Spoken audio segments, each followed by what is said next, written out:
Ya, karena memang kita punya tetangga menjadi bagian dari tolak ukur surga atau neraka kita jemaah sekalian. Rasulullah SAW sabda, wallahi la yu'minu, wallahi la yu'minu, wallahi la yu'minu. Jadi tolak ukur keimanan seorang bisa dilihat bagaimana dengan tetangganya. Dilihat, wallahi demi Allah tidak beriman, demi Allah tidak beriman, demi Allah tidak beriman. Kila man ya Rasulullah, ditanya oleh sahabat, siapa ya Rasulullah? Alladzi la ya'manu jaruhu, yakni ya siapa ya Rasulullah, yaitu orang yang tetangganya tidak aman dari gangguannya. Jadi jangan sampai di RT 11 tetangga kanan kiri neng-nengan wonten, jangan sampai ya. Iso-iso neko tetangga kanan kiri neng-nengan. Maka yang kemarin kurang baik hubungannya dengan tetangga, ayo kita perbaiki mumpung masih ada waktu. Ya, nek waktunya longgar ada kerja bakti, ayo mangkat. Nek sibuk minimal izin ke Pak RT, Pak RT nyuwun ngapunten izin lembur gimana Pak RT?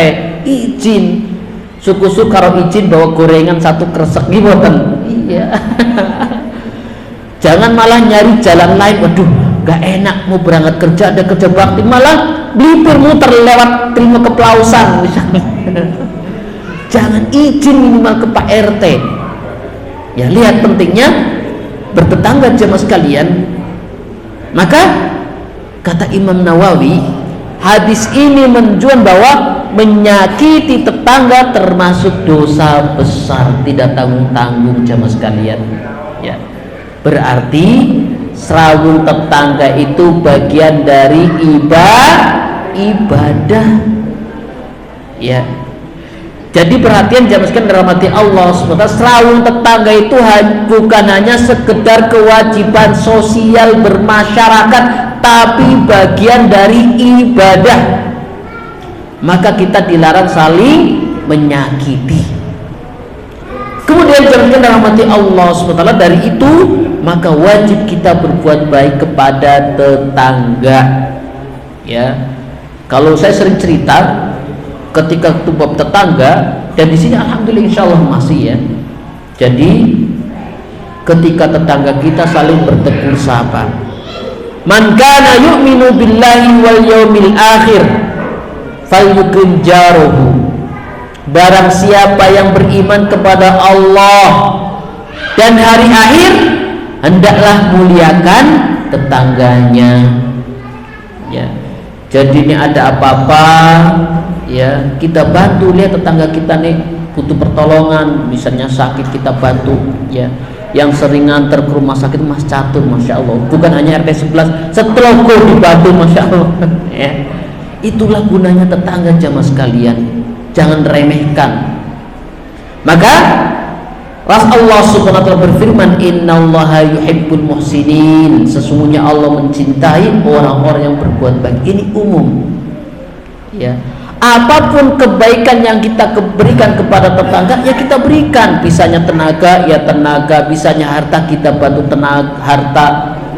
Ya, walau hanya kita ke tetangga saling mesem.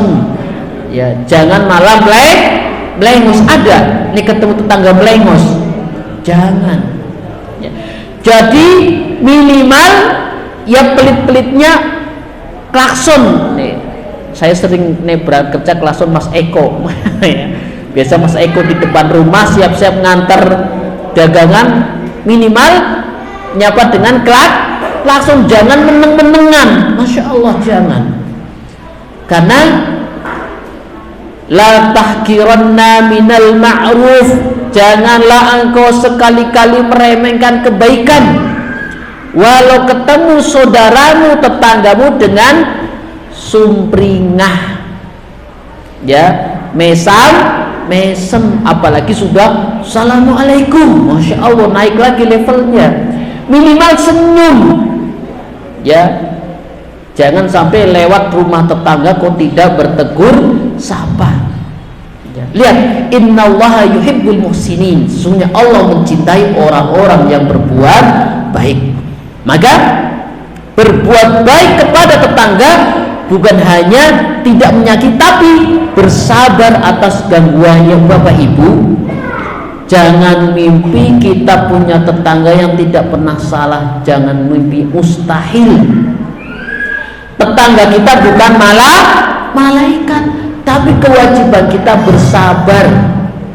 Ada orangnya yang entengan, ada yang orang penyabar tapi sensitif atau baper, macam-macam sifat tetangga kita. Makanya Pak RT sudah hafal, Pak RW ya, Pak RW ya, sudah hafal satu persatu. Oh, si fulan seperti ini, si fulan seperti itu.